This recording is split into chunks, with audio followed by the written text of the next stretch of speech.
चलिए और इसी बीच एक और बड़ी खबर की ओर भी रुक कर लेते हैं। दरअसल आपको बताते चले,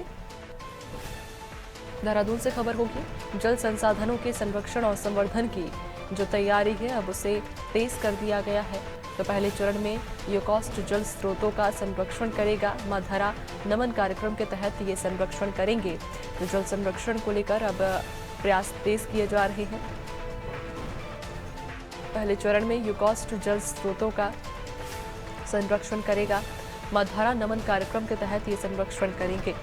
ज्यादा जानकारी लेंगे, सहयोगी सोनू लगातार बने हुए हैं। सोनू, जल संसाधनों के संरक्षण और जो संवर्धन है उसकी तैयारी को लेकर अब नई पहल की जा रही है।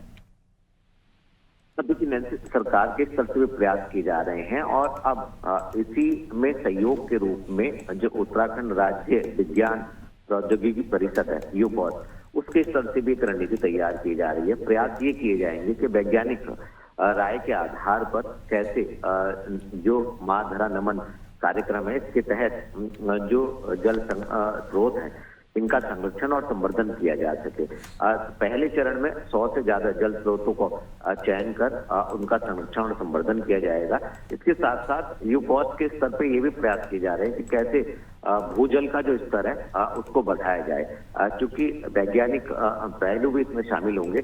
लिहाजा सरकार के साथ साथ अब यूकॉस ये रणनीति बना रहा है। खास तौर पर ये कोशिश होगी कि जो पर्वतीय क्षेत्रों के जो झरने हैं, जो स्रोत हैं, जो नेचुरल स्रोत हैं जल के, उन जो सूख रहे हैं इनको कैसे पुनर्जीवित किया जा सकता है, कैसे इनका संरक्षण और संवर्धन किया जा सकता है, ये तमाम पहलू इसमें शामिल होंगे।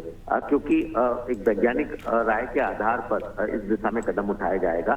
लिहाजा पहले चरण में जो कार्य करने की कोशिश की जा रही है ये कब तक शुरू हो जाएगा ये देखना होगा और इसके बाद जो दूसरे चरण में कौन से क्षेत्रों को शामिल किया जाएगा, कोशिश जरूर की जा रही है एक योजना के तहत। अब ये देखना होगा कि यूकॉस के स्तर से जो एक ये प्रारूप तैयार किया जा रहा है वास्तव में कब तक इसकी शुरुआत धरातल पर हो पाएगी और कितने क्षेत्रों का जो भूमि का भूजल स्तर है उसमें बढ़ोतरी देखने को मिलेगी और कितने जल स्रोतों का संरक्षण और संवर्धन हो सकेगा। नैन्सी, बिल्कुल, यानी कि अब जल के संरक्षण और संवर्धन को लेकर प्रयास किए जा रहे हैं, लेकिन अब ये प्रयास कितने सफल होंगे ये इसके लिए इंतजार करना होगा। बहुत शुक्रिया आपका जानकारी साझा करने के लिए। बने रहिएगा और भी आगे आपसे अपडेट्स लेंगे।